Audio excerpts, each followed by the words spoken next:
background.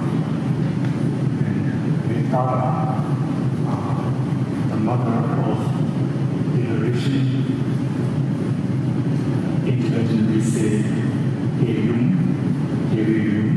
So Hera is conqueror, and Yum is like mother.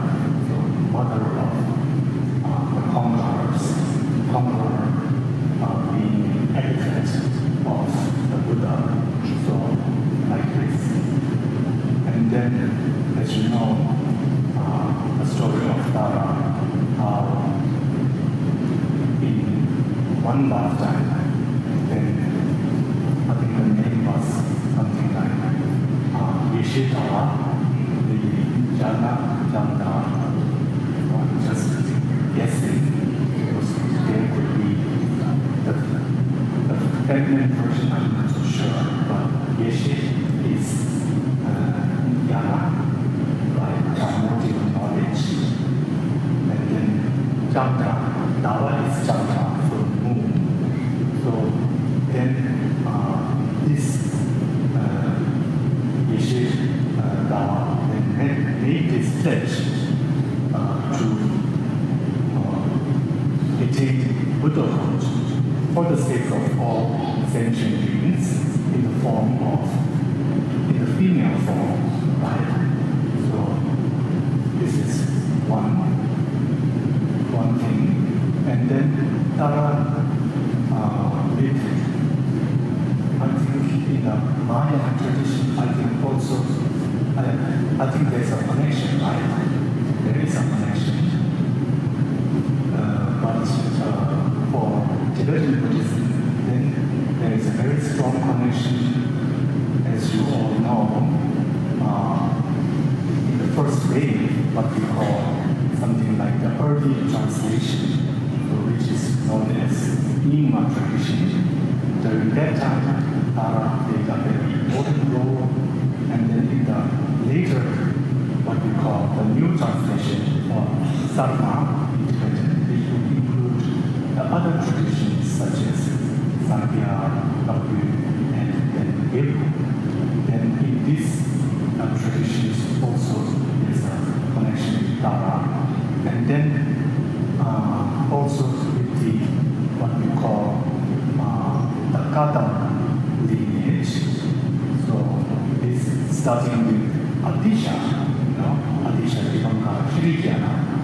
And in fact, when he was invited to visit Tibet, this part called Nari, and then later I think Kopi and so forth, when there was this invitation, he wasn't so sure, but then one of his main deities was of course Tara, and then Tara prophesied that it would be very beneficial if he accepted the invitation to visit Nari and so forth. And then also Tara said, and then particularly you will also need this, something like your heart disciple, Dro-Phen, right? So I think Tara said something like Upasika, which is, I think, the word for a holder of the lay precepts. Dro-Phen was not an ordained, but was a lay person, right? Upholding the 5 precepts. It's something like this. So therefore, studying with like this first wave, and then later the propagation of Dharma in Tibet, there's a connection to Tara.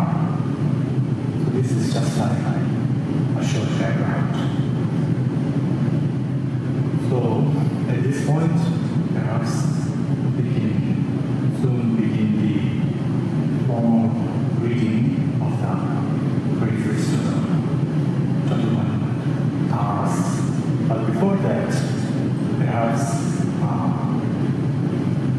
just something like a reminder again of setting the motivation, right? Setting the motivation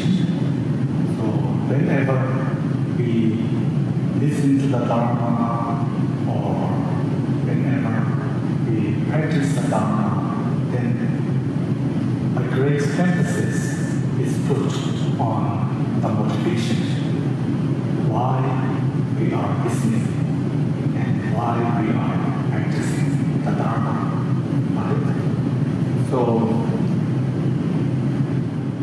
perhaps to begin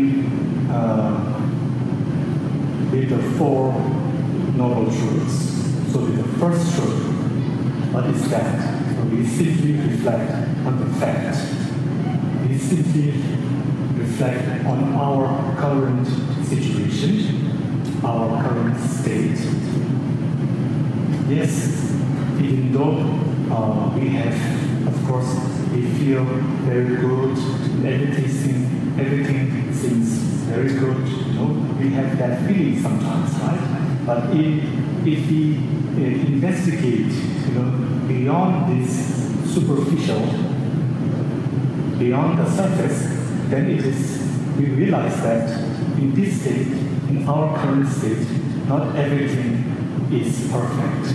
You know, there's always more room for improvement, right? This is the first truth. And why is everything not perfect for us? Why? So then this goes to the second truth. Why are we in this state? It is because not really of external factors. Of course, external factors do play a role, but it's more of a secondary role, you know, more as a condition, but really it is because of our delusions, our mental delusions, that we are in this state. You know? So thinking like this, you know, and then what is there a possibility out of this state? And then this leads to the third, and then how do we get there? Then this leads to the fourth, and these four truths, the Buddha realized the nature of the four truths. So the Buddha, is the one who shows us the refuge, and then the Dharma is the actual refuge, and then the Sangha is our something like a support system, you know, our support, right? We rely on the support of a community, right? So this is the Sangha, right? So like this, beginning then with the refuge, and now if we do not, now to also apply the first two truths, not just on ourselves, but if we apply the same for others, then this will sort of open the doors for the why compassion is important, right? And if we think in this way, then compassion will naturally arise, and then therefore bodhicitta. So with these two, refuge. So this is like, in a way, like bodhicitta, but for oneself. And then bodhicitta, which is like taking refuge, but for others, right? So then with these two, this is how we approach the Dharma. This is how we listen to the Dharma with these two mental states.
So now I think we'll just do the formal reading.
This completes the formal reading. And as you all know, Dara is something like a personification of the enlightened activities of the Buddhas. So, like activities such as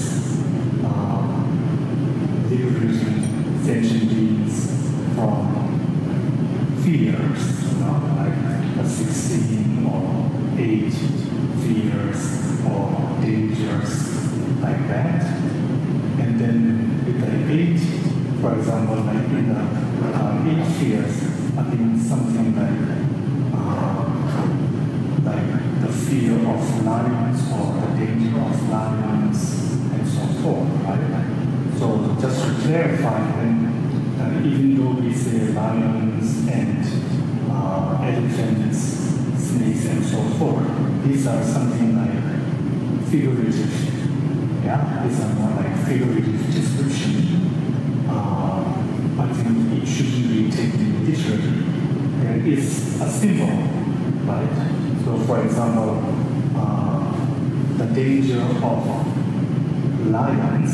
It really, here the lion is symbolizing something like arrogance, right? So lion symbolizes arrogance, and then the elephant symbolizing ignorance, and then the snake symbolizing envy or jealousy, and so forth, right? So all these various kleshas, in Sanskrit, klesha, or mental delusions, right?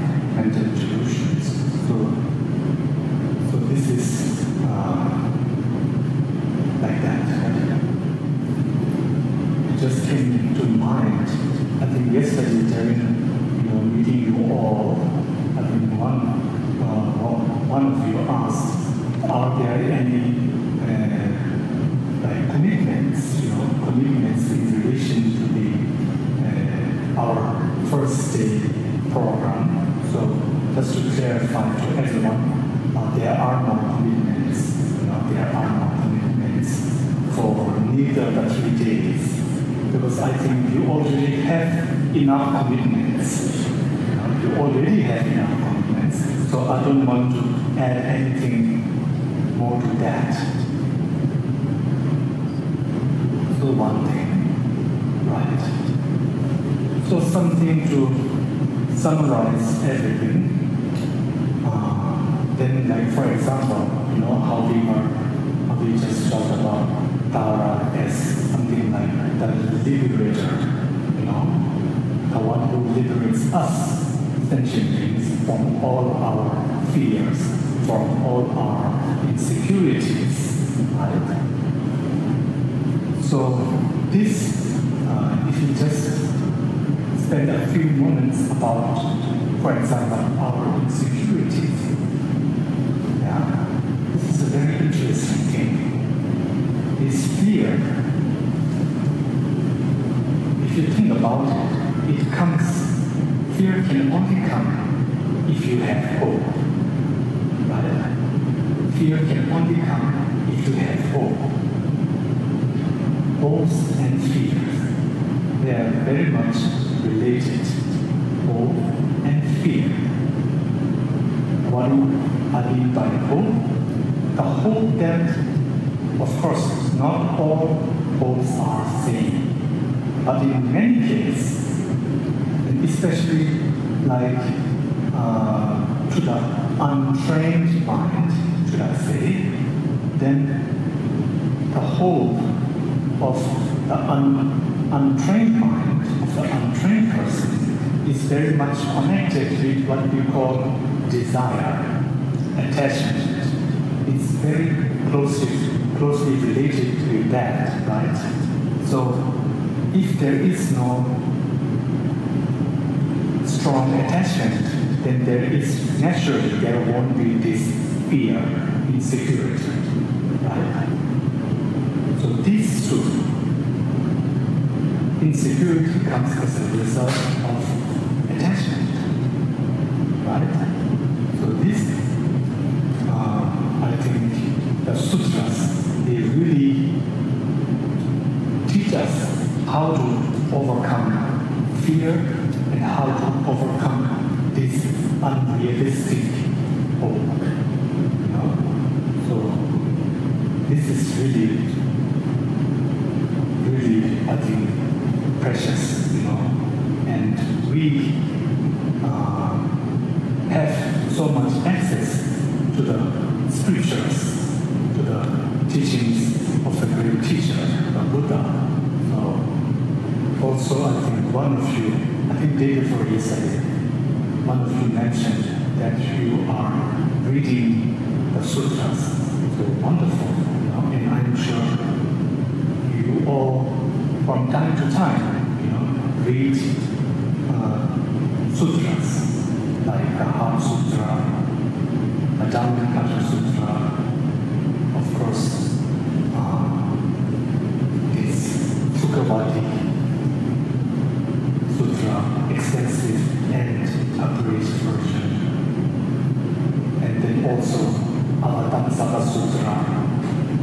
These sutras, they are so precious because they don't talk about abstract things at all. They talk about real issues. They touch upon many of our day-to-day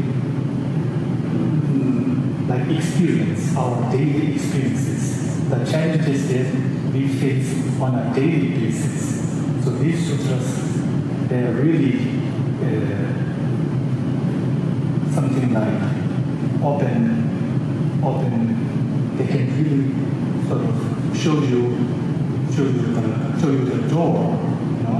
They really open the doors when we are feeling a little bit agitated, when we are feeling somewhat frustrated, when we are feeling somewhat down,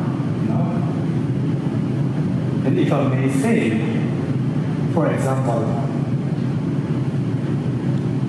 like the Dada is our savior, is our liberator. Praying in this way is very good, but then one needs to also be careful, right? Because if one loses somehow the balance and then sees oneself as this somewhat like sick person, suffering person, if one is not careful, if one is not careful, then this could make matters worse. I think, so this is just something that I want to share with you all. Of course it is important to think about the two truths. It's very important. But we are beginners. I can only, by we, I mean people like me, that's it. Not everyone in this room, of course. So since we are beginners, then we have to take it step by step, right? And there's a limit to how we process. When we verbalize, I am a suffering person. If we do this too strongly, then there's a danger that we will really blame everything on ourselves. There is a danger that somehow, then I think, if you think about this too much and too unskillfully, then of course, thinking in this way, seeing oneself as a sick person, as a suffering being, and always having to take refuge, to seek refuge, if one is not skillful in how to take this, in how to take on this, right? Then the danger is that one could lose something like one's confidence, Your confidence could diminish, right? And by virtue of that, then also something like the self-esteem, it goes down, right? And this shouldn't go down. We say confidence should always be at the right place. It shouldn't be too high and it shouldn't be too low, right? So one always needs confidence, right? And then in Buddha's teachings, then you can find confidence. You can find many tools. You can find many methods that explain, how to gain confidence, how to something. Because if one loses confidence, then I think one loses the joy, right? And if you lose joy, then the practice, I think, is very difficult. Then the practice goes downhill, Then it just takes a dive, right? So then, like this, then one really has to find the right balance, like this. So, what else is there to say?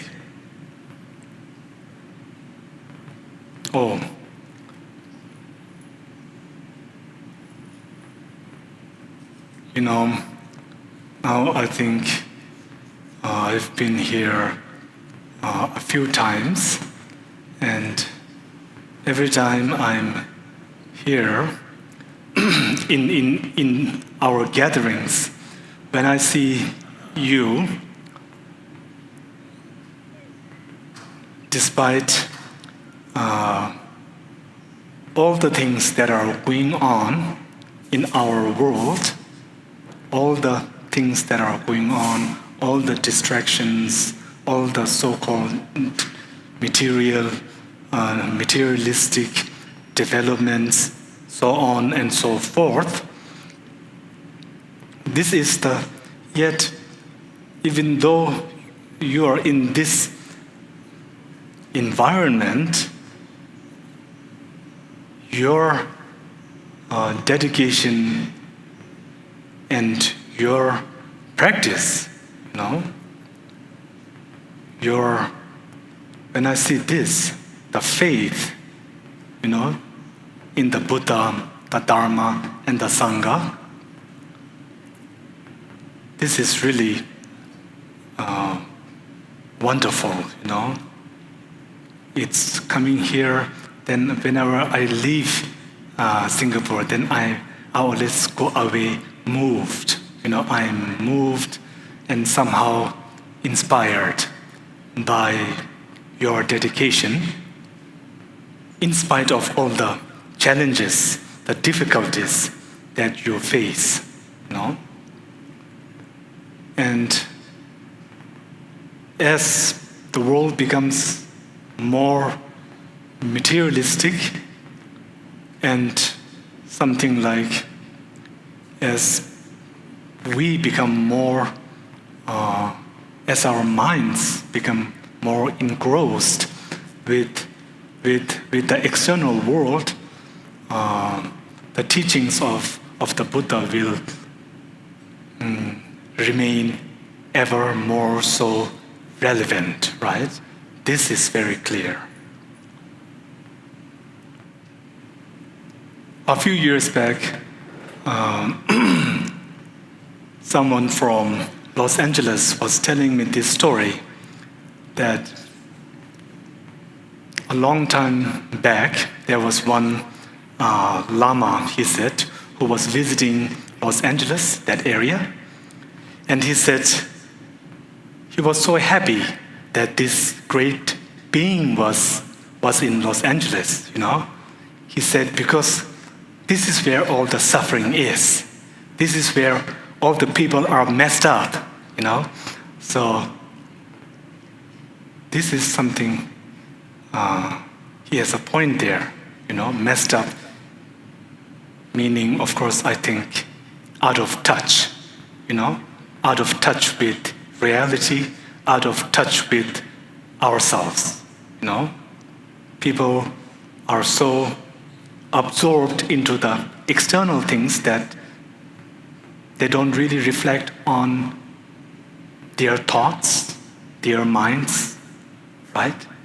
They don't really think about their minds, their thoughts, right? So the more out of touch we become, then we can learn even more from the teachings.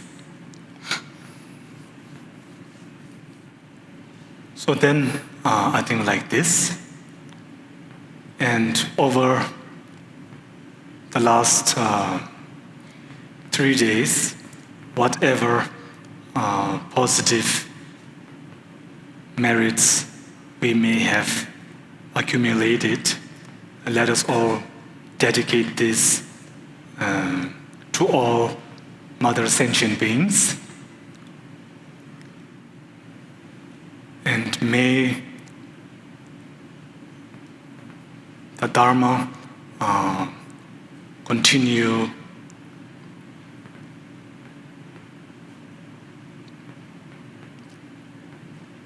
愿这个正法久住世间 benefit us all, 饶益我们，饶益一切众生。 and then may the great beings who teach us the Dharma and who show us the way, may they continue to live and continue to benefit sentient beings. And then may His Holiness, as you know, many of you, I think, have been watching online teachings of His Holiness.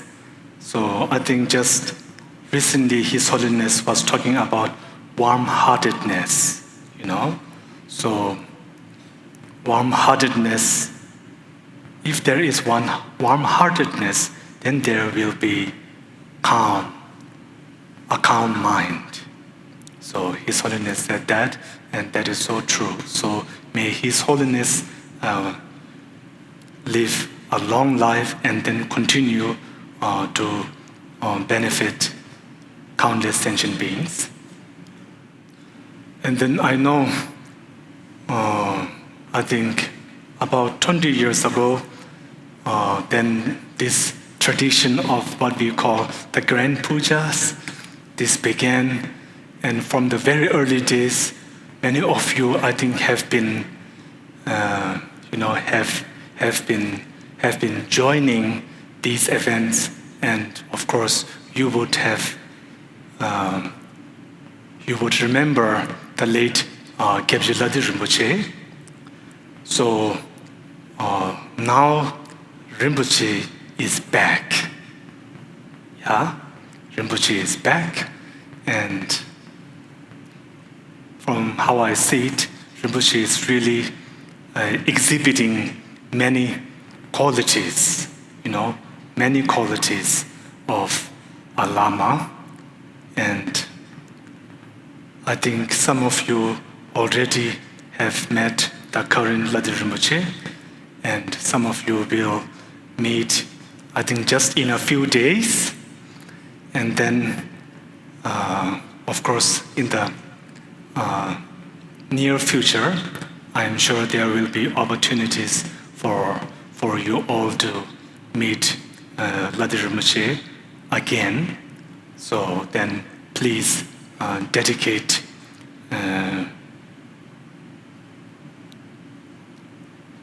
towards Rinpoche's long life, and really,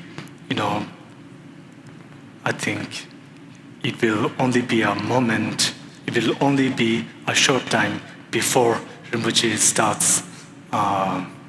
starts continuing the work of Gebje Ladi Rinpoche. So then please dedicate so that in the future we would also have the good fortune of re-establishing this Dharma relationship with the current Ladi Rinpoche.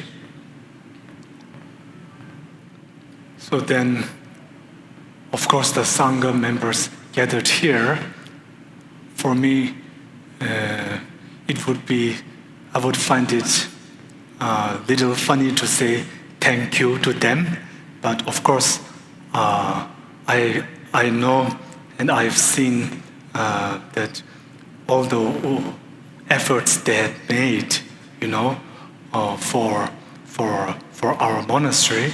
So this is really very humbling. And then I want to, of course, thank you all here, for all the efforts you have made, for your time, for your practice, for your interest in the Dharma, for your dedication, for your faith, for your compassion. So thank you all so very much. Thank you.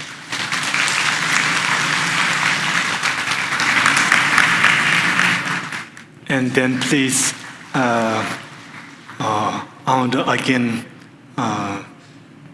specifically thank all our wonderful volunteers.